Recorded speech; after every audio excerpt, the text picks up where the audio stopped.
아살라무 알라이쿰 와라하마툴라히 와바라카투.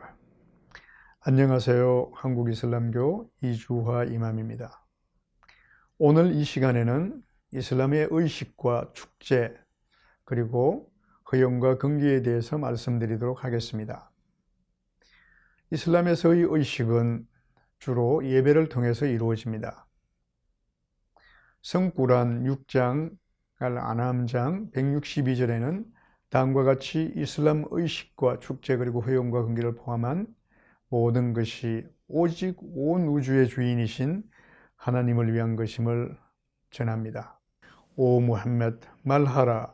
실로 나의 예배와 나의 희생 그리고 나의 삶과 나의 죽음, 이 모든 것이 오직 인류의 주님이신 하나님을 위한 것이니라. 먼저 예배의식에 대해 말씀드리도록 하겠습니다. 다양한 종류의 많은 예배들 중에서 가장 중요한 예배는 매일 근행하는 5번의 의무 예배입니다. 매일 근행하는 의무 예배는 그 중요성에 부합하게 다른 시간에 말씀드리기로 하고, 오늘 이 시간에는 이슬람의 주요 의식에 해당되는 금요, 합동 예배와 축제 예배, 그리고 고인의 명복을 빌기 위하여 근행하는 장례 예배 등에 대해서 알아보도록 하겠습니다.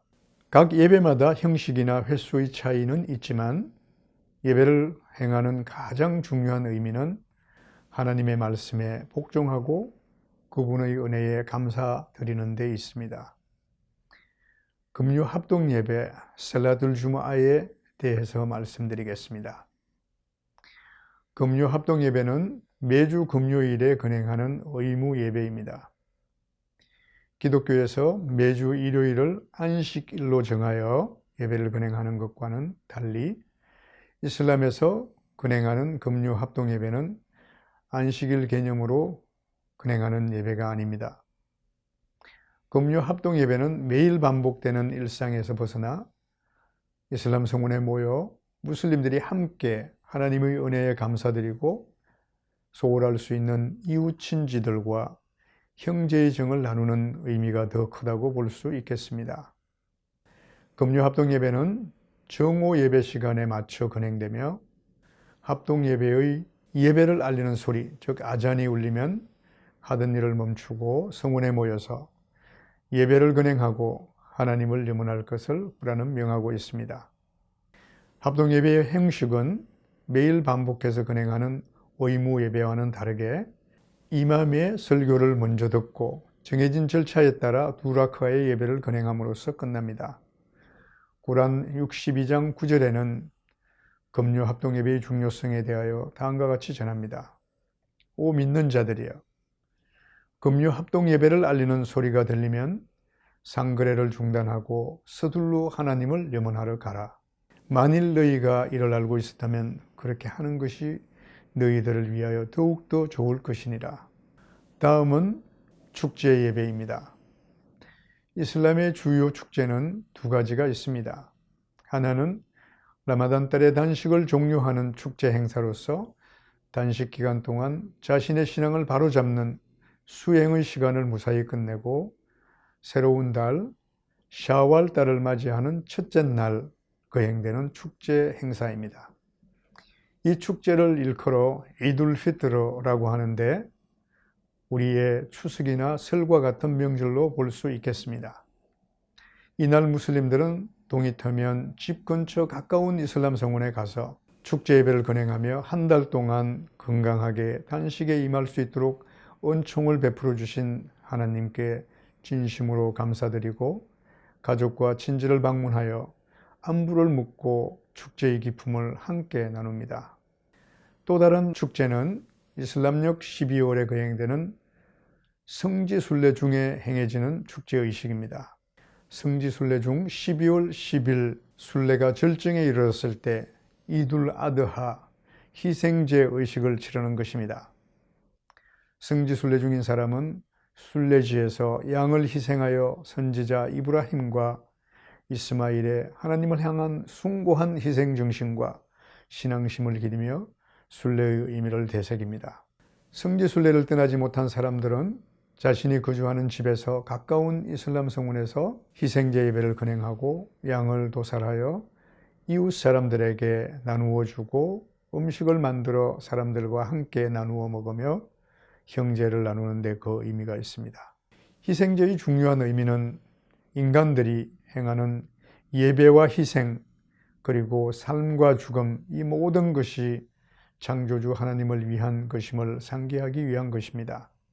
하나님께서 이브라힘에게 그의 아들 이스마엘을 희생시킬 것을 명하자 이브라힘과 이스마엘은 그 명령에 추후에 의심 없이 복종하였다는 성서에서 유래하여 그들의 숭고한 희생정신과 하나님에 대한 절대적인 복종, 그리고 그 믿음의 실천을 본받는 데 있다고 볼 수 있겠습니다.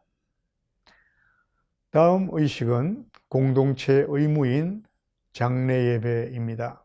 이슬람에서 장례 예배는 망자가 살아있는 사람들에게 현세에서 요구할 수 있는 마지막 권리입니다. 그래서 공동체의 구성원 중 한 사람이 사망하게 되면 장례에 따르는 모든 절차를 공동체 전체가 이행해야 할 공동의 의무로 간주됩니다.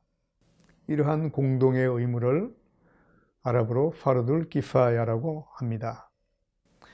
공동체에 소속되어 있는 구성원들은 솔선수범하여 가능한 한 함께 장례의식을 치르도록 합니다.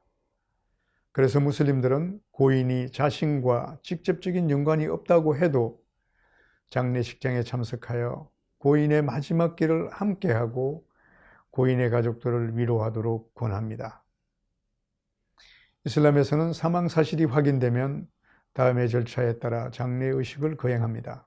사망 사실이 확인되면 먼저 세정의식인 구슬의식을 거행해야 합니다. 그래서 반드시 깨끗한 물로 세정의식에 따라 순서에 의해 시신을 깨끗이 씻어야 합니다. 살아있을 때 예배나 신앙의식을 수행하기 위하여 씻는 것과 같은 방법으로 온몸을 순서에 따라 깨끗이 씻어 망자에 대한 예를 갖추어 주어야 합니다. 시신을 씻을 때는 고인이 남자이면 남자들이, 그리고 여자이면 여자들이 씻도록 합니다. 깨끗이 씻은 시신은 다음 단계로 염, 가판을 하게 됩니다. 염을 할 때는 가급적 흰 천으로 남자는 3겹, 그리고 여자는 5겹으로 머리끝부터 발끝까지 완전히 싸서 묶어야 합니다.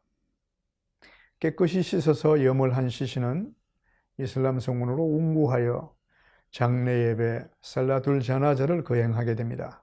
이때 시신은 얼굴을 메카로 향하게 하고 시신 뒤로 대오를 맞춰서 선 후 장례 예배를 건행합니다.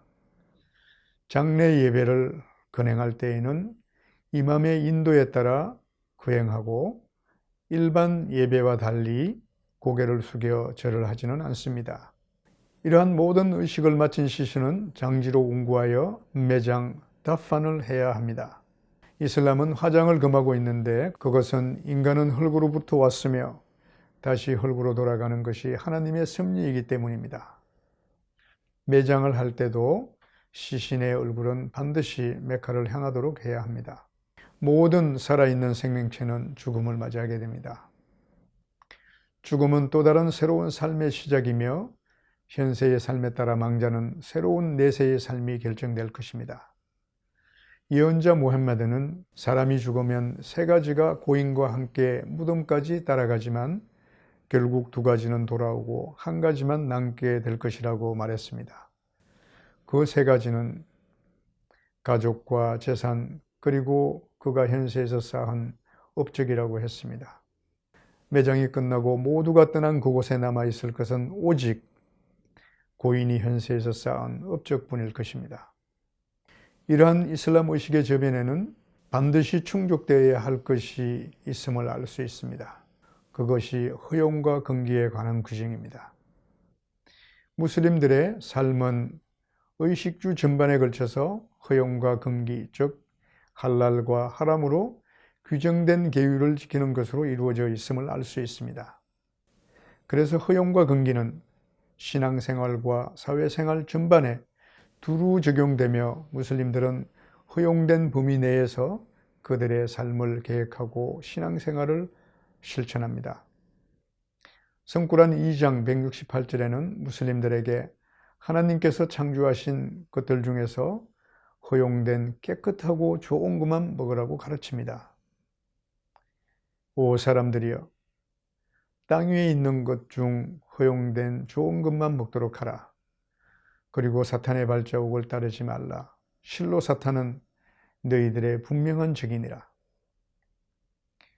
이슬람 문화에서 볼 수 있는 중요한 특징 중 하나는 다양한 종류의 음식들이 이슬람의 발전과 함께 독특한 맛과 향을 바탕으로 통일된 음식 문화를 형성하여 오늘날까지 이어지고 있음을 알 수 있습니다. 이슬람은 채식에 관한 한 술로 발효되지 않은 것이라면 거나 포도로 만들었거나 대추, 보리, 기타 어떠한 농작물로 제조되었다고 할지라도 이를 금기사항으로 규정하지는 않습니다. 그러나 이슬람은 식물일지라도 환각 상태를 일으키거나 무기력하게 만드는 식품은 금기로 규정합니다. 이슬람이 처음 계시되었을 때 유대교인과 기독교인 그리고 계시 이전의 아랍인들 간에 동물성 식품에 관한 많은 논쟁이 있었습니다. 그래서 꾸란은 이러한 논쟁들을 잠재우기 위하여 모든 육류에 대하여 허용되는 것과 허용되지 않은 것을 분명하게 규정하게 되었던 것입니다. 그래서 꾸란 2장 172절과 173절에는 허용되지 않은 육류에 대하여 다음과 같이 규정하고 있습니다. 오 믿는 자들이여, 하나님께서 너희들에게 베푸신 양식 중에서 좋은 것들만 먹어라. 그리고 하나님께 감사하고 오직 그분만을 경배하라. 실로 너희들에게 죽은 고기와 피와 돼지고기를 금했느니라. 또한 하나님의 이름으로 도살되지 아니한 고기도 금했느니라. 그러나 고의가 아닌 불가항력에 의한 경우라면 부득이 먹었다고 해도 죄가 되지 않느니라. 실로 하나님은 관용과 자비로 충만한 분이시니라. 뿐만 아니라 꾸란 5장 3절에는 하나님의 이름으로 도살되지 않은 죽은 고기가 어떤 것인지 보다 자세하게 설명하고 있습니다. 5장 3절의 내용입니다. 실로 너희들에게 죽은 고기와 피와 돼지고기와 하나님의 이름으로 도살되지 아니한 고기를 금했느니라. 죽은 고기는 목을 졸라 죽인 것과 때려서 죽인 것, 그리고 높은 곳에서 떨어져 죽은 것과 서로 싸우다 죽은 것과 맹수가 일부를 먹어버린 것, 그리고 우상에게 제물로 바쳐진 것과 화살에 점성을 걸고 잡은 것이니라. 실로 이러한 고기들은 불결한 것이니라. 그러나 어류나 해산물은 죽은 동물과는 다르게 취급하여 먹을 수도 있습니다. 선지자 무함마드는 바닷물은 청결한 것이며 그곳에서 죽은 어류도 마찬가지니라라고 말했다고 하디스는 전합니다. 이와 같이 이슬람의 모든 의식들은 허용과 금기를 바탕으로 만들어져 있음을 알 수 있습니다. 그래서 무슬림은 하나님께서 금하신 것을 멀리하고 명하신 것을 가까이 하는 것으로 정해진 규정들을 정확히 실천하여 자신의 신앙을 완성할 수 있음을 알 수 있습니다. 감사합니다.